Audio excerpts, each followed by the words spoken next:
It seems we're pretty inundated with superhero stories in movies and shows. The Netflix original movie Thunder Force is another entry, and it stars Octavia Spencer and Melissa McCarthy. Does this deliver on super laughs?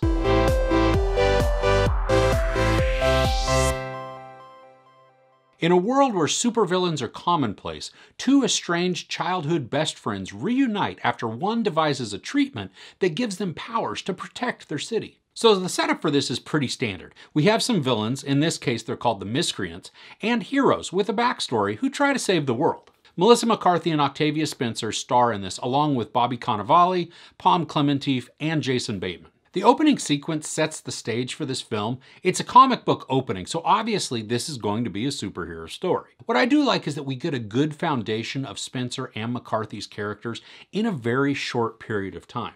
Spencer as Emily is extremely smart and motivated to succeed. She just feels this obligation to better the world.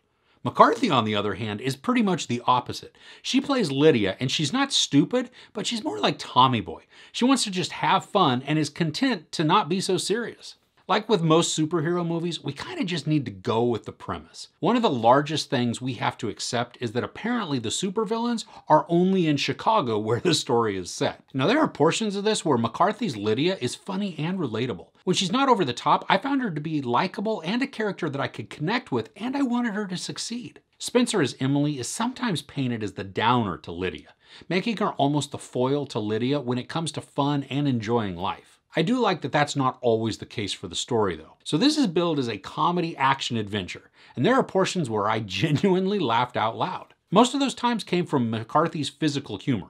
And if I'm being honest, I laughed when unexpected crap would happen to her that looked like it really hurt. Her expressions and reactions are perfect in those instances. She can be really funny in the moments where she's kind of bumbling and mildly hurting herself. There are quite a few times where the bit is held out too long at an attempt at ridiculous humor, trying to make the absurd funny. And it wasn't. It was just annoying when that would happen.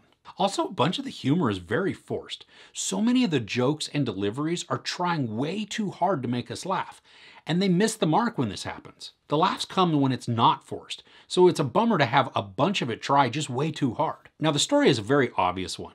We can see everything that is coming, and we don't even need X-ray vision. The predictableness didn't bother me too much though, as long as it could keep me entertained with the antics of Emily and Lydia. In this, the overall story is pretty thin, with villains whose plan just isn't hugely impactful. It's almost like a kid wrote the story, and then an adult went in and added stuff to try and make it edgier. The villains' motivations aren't threatening or even mildly complex. For example, there's a miscreant called the Crab, whose menacing activity on the city is robbing liquor stores. Now, while thievery is bad, this is pretty uninteresting as far as villains go. And the whole setup is just one fairly unfunny scene that then sets up some ongoing jokes, which aren't funny either. Now, our two leads have some good chemistry and timing, and they work really well together, and I liked their banter. I thought it was fun. Bobby Cannavale is over the top pretty much all the time, and I didn't find him to be funny or witty or even well explained. Every time he was on the screen, I was just wishing him to be off, which is sad because I typically like him and stuff. Jason Bateman has a smaller role, and some of what he brings works. There is a sight gag he does a couple of times which I really enjoyed because it was done in the background, which was making it even more funny. Pom Klementieff is oddly stoic in her line delivery. Her character could be entertaining, but the way she's directed to act just hinders it. Now, this movie relies a ton on absurdities and ridiculousness to propel the story. It's kind of just a series of small gags and situations that are loosely tied together. The story also feels really too long. It's only an hour and 45 minutes, but more than half of it is taken up with McCarthy gaining her powers and learning to use them. The story conflict with the villain is happening in the background, but it's still not wildly interesting or even compelling. This was written and directed by Ben Falcone, who also has a small role in the movie. Now, he's the husband to Melissa McCarthy, and they do often team up together. The very end of the credits thank Falcone's family for supporting his insane love of comic books. And you can see how he took that love and tried to infuse it into this story. It's just not well developed in terms of characters outside of Emily and Lydia. I think if you're in the mood for something that is a little entertaining with some moments that are funny, and you're willing to sit through mediocre storytelling, this can be an okay way to spend some time. Just know the story drags some, the characters aren't well defined, and it's not funny throughout. There's no sex or nudity, but there are innuendos. There's some profanity and some violence.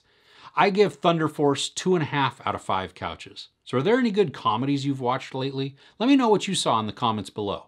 If you enjoyed this review, please give it a like. Also, don't forget to share and subscribe. I'm Chris. This is Movies and Munchies. Thanks for couching with me.